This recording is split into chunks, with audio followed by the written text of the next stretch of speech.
everyone, welcome to the sociology class. I am your educator Bhairavi Bharadwaj and we are doing sociology mocks for CUET PG 2023. We have already done two part. If you have not attended those lessons, please do. They are very important for your exams which is in September.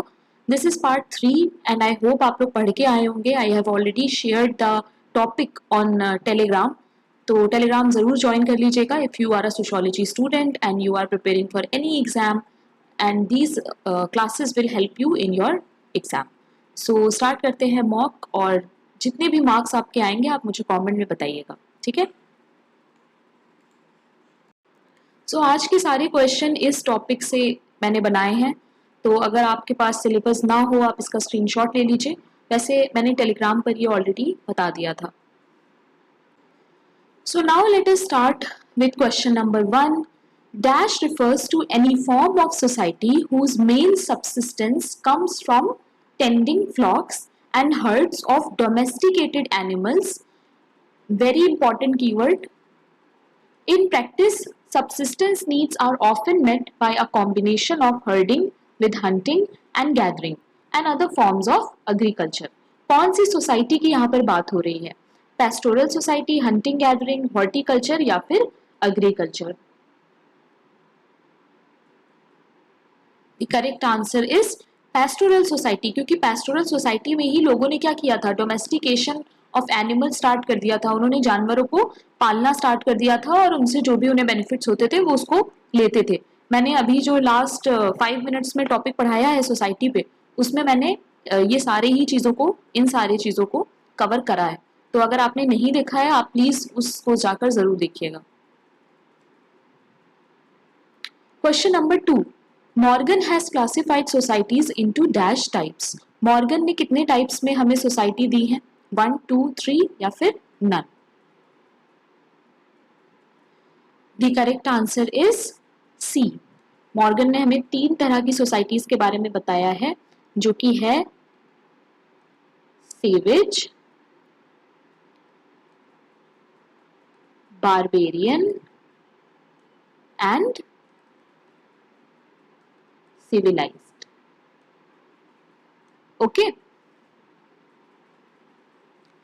Question number 3.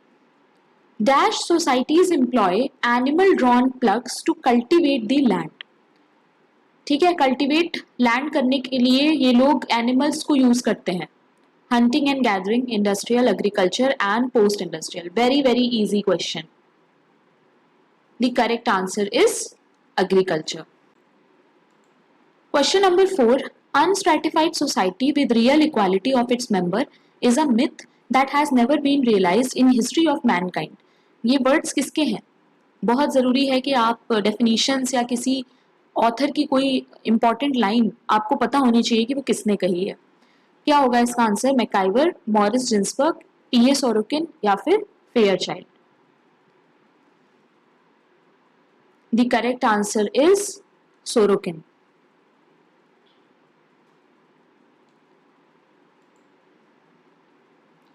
Question number 5. Talcott Parson mentions 3 casual factors of social differentiation. इन्होंने 3 factors दिए थे social differentiation में. कौन से हैं वो? कौन सा उनमें से incorrect है? Possession, qualities, performance, none of the above. The correct answer is none of the above. तो अगर आपको नहीं पता था ये, तो आप अपने नोट्स में ऐड कर लो कि 3 तरह के जो कैजुअल फैक्टर टालकट पार्सन ने दिए थे वो थे possession, qualities and performance. Question number 6. Social stratification is the division of society into permanent groups of categories linked with each other by the relationship of superiority and subordination. ये किसकी definition है? जिस्बर्ट, ऑकबर्न, निम्कॉफ, Lundberg या फिर Melvin and Tumin? The correct answer is Gisbert. बहुत ही ज्यादा famous definition है और इंपॉर्टेंट है, तो इसे आप याद रखिएगा. क्वेश्चन नंबर 7 देखते हैं. Dash refers to the movement of people of groups from one status to another. Movement होता है एक ग्रुप का एक स्टेटस से दूसरे स्टेटस में, ठीक है. It involves change in class, occupation and power. आपके क्लास में चेंज हो सकता है, ऑक्यूपेशन में हो सकता है और पावर में हो सकता है। एग्जाम्पल भी दे रखा है कि जैसे पुअर क्लास हो गया बाद में मिडिल क्लास, तो ये कौन सी तरह की सोशल मोबिलिटी है। सोशल मोबिलिटी अगर आपको नहीं पता है क्या होता है और क्या नहीं, आप मुझे कमेंट में बताइएगा।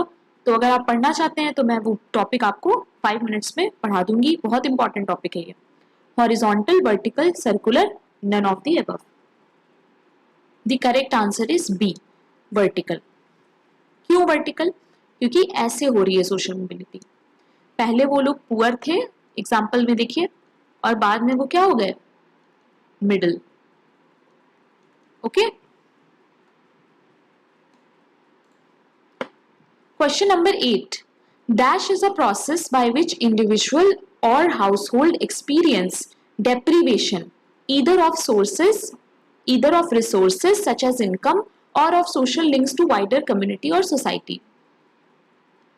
Social stratification, social pressure, social exclusion या फिर सोशल मोबिलिटी। सीधा सीधा डेफिनेशन पूछिए। कुछ कीवर्ड्स आप देख लीजिए, हाउस होल्ड एक्सपीरियंस, डेप्रीवेशन, क्या होगा आंसर? The correct answer is social exclusion. Social exclusion की डेफिनेशन है ये। Question number 9, when a class is somewhat strictly hereditary we may call it a caste. किसने कहा था कि अगर क्लास को स्ट्रिक्टली हेरिडिटरी कर देंगे तो वो कास्ट बन जाती है? D N. Majumdar, MacIver and Page, Herbert Risley या फिर C H. Cooley. The correct answer is C H. Cooley. बहुत ही फेमस लाइन है ये उनकी, सोशल स्ट्रैटिफिकेशन में हम इसको पढ़ते हैं। अगर नहीं पता था तो नोट कर लीजिएगा। Question number 10, according to whom social classes are aggregates of individuals who have same opportunities of acquiring goods, the same exhibit standard of living. लैपेर, Max Weber, MacIver and Page या फिर जिस्बर्ट। किसने कहा था ये सोशल क्लासेस के बारे में? The correct answer is max weber. बहुत ही ज्यादा इंपॉर्टेंट है ये। मैक्स वेबर की तो सारी डेफिनेशंस और उनकी जो भी चीजें उन्होंने बोली हैं वो तो आपका एक अलग, आप एक नोट बना लो उसका अलग से कि उन्होंने क्या क्या इंपॉर्टेंट चीजें बोली हैं, क्योंकि एग्जाम में इस तरह के क्वेश्चन पूछे ही जाएंगे। घुमा फिरा के आपसे पूछ सकते हैं बट पूछे जाएंगे। Question number 11, social change refers to a process responsive to many types of changes. बहुत सारे चेंजेस को कह सकते हैं हम social change. To change in man made condition of life, man made conditions का चेंज हो जाना। To change in attitude, belief of man, attitudes या बिलीफ, आइडियोलॉजी का चेंज हो जाना। To the changes that go beyond human control, ऐसे changes जो human control के बियॉन्ड हैं, उनके आगे हैं, वो कंट्रोल नहीं कर सकते। किसने कहा था ये? Kingsley Davis, Majumdar, MacIver and Page या फिर Amy Jones. The correct answer is McIver and Page. Very important definition. Question number 12. Which of the following is not the feature of caste system? बहुत ही easy है। इसमें से कौन सा caste system का feature नहीं है? Hierarchy, hereditary occupation, exogamous या फिर untouchability? Exogamous marriages.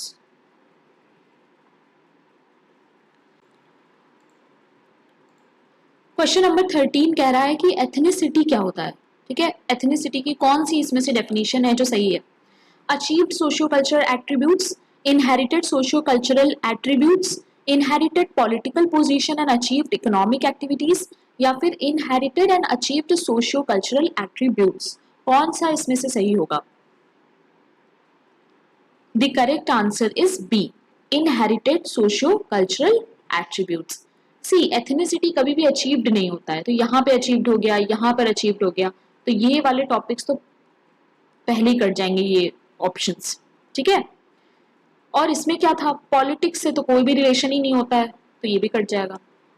Very easy, थोड़ा सा कॉमन सेंस लगाएं और आपको बेसिक अगर मीनिंग पता है तो आप एलिमिनेट करके आंसर कर सकते हैं। Question number 14, by connecting countries globalization has result into.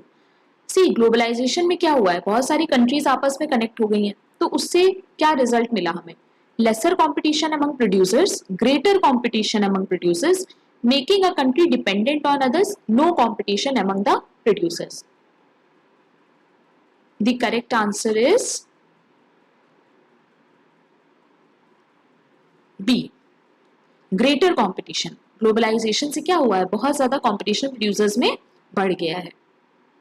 Question number 15 very very easy. Word system theory किसने दिया है?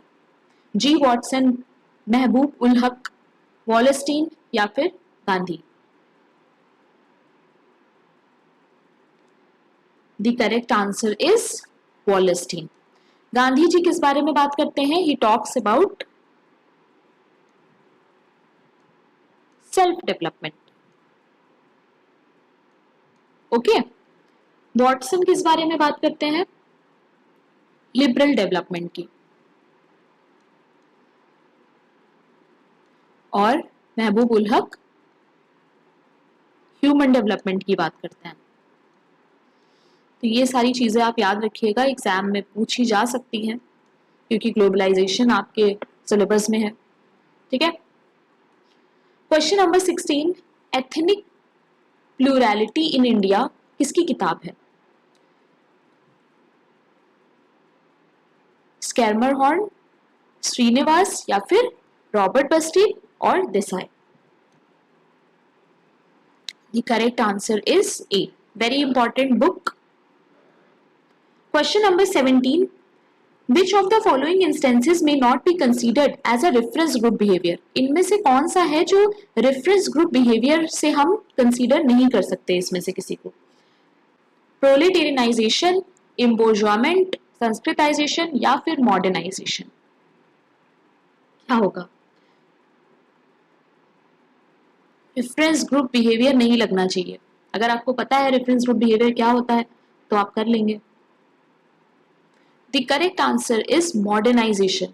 अगर अभी भी आपको नहीं पता रेफरेंस ग्रुप थ्योरी क्या है तो आप ये वाला वीडियो जरूर देखिएगा, आपको अच्छे से समझ में आ जाएगा. मैंने 3 मिनट में इस कॉन्सेप्ट को समझाया है. ठीक है, और ये बहुत इंपॉर्टेंट है. Question number 18. Who argues that classes should be defined as a imperatively coordinated associations? किसने कहा था ये क्लासेस के बारे में? वेबर, डेरेनरॉफ, मार्क्स या फिर Collins? Correct answer is Dahrendorf. Question number 19. Who among the following used the concept of interaction ritual in his theory? Interaction ritual किसने अपनी थ्योरी में यूज किया था? कॉलिंस, कोजा, दुर्खाइम या फिर Blumer? The correct answer is Collins. Question number 20. Who has classified social mobility into 2 ways? बहुत ही important question है. सोशल क्लाइंबिंग और सिंकिंग को दिया था किसने? T M Plau, Miller, Sorokin, Lipset? Last question है ये. The correct answer is Sorokin. तो आप ये याद रखिएगा, सोरोकिन ने 2 तरह की सोशल मोबिलिटी के बारे में हमें बताया है, social climbing and social sinking. तो आपके 20 में से कितने मार्क्स आ रहे हैं कमेंट में मुझे जरूर से बताइएगा. So now you have to tell me कि out of 20 how much are you scoring. You can tell me in the comment section. So that's all for today. आप मुझे बताइएगा कि आउट ऑफ 20 आपका कितना स्कोर आ रहा है. This is my channel as you know. यहाँ पर आपको प्लेलिस्ट में जाना है और आपको सारी प्लेलिस्ट मिल जाएंगी. अगर आपके एग्जाम्स पास आ रहे हैं तो don't forget to practice as much MCQ as you can. और अगर आप सोशियोलॉजी स्टूडेंट हैं और अभी तक सब्सक्राइब नहीं किया है तो कर लीजिए, क्योंकि ये सारा ही चीज़ें जो मैं इस चैनल पे पढ़ाती हूँ वो बिल्कुल फ्री है. और मैं कोशिश करती हूँ कि जितनी ज़्यादा हेल्प हो सके उतनी मैं करूँ. तो आप उसका बेनिफिट लीजिए और सब्सक्राइब कर लीजिएगा. Next is you can join my Telegram channel. 402 students are already there जो मुझसे डायरेक्टली बात भी करते हैं, मुझसे क्वेश्चंस भी पूछते हैं. तो आप भी इसको ज्वाइन कर लीजिए. और जो भी वहाँ पे है मटेरियल अवेलेबल है, कुछ पीडीएफ्स हैं, कुछ एक्स्ट्रा मैं वहाँ पे चीज़ें देती रहती हूँ, तो आप उसे ज्वाइन करके ज़रूर से पढ़ना स्टार्ट कर दीजिएगा. Okay, so thank you very much guys. Keep learning.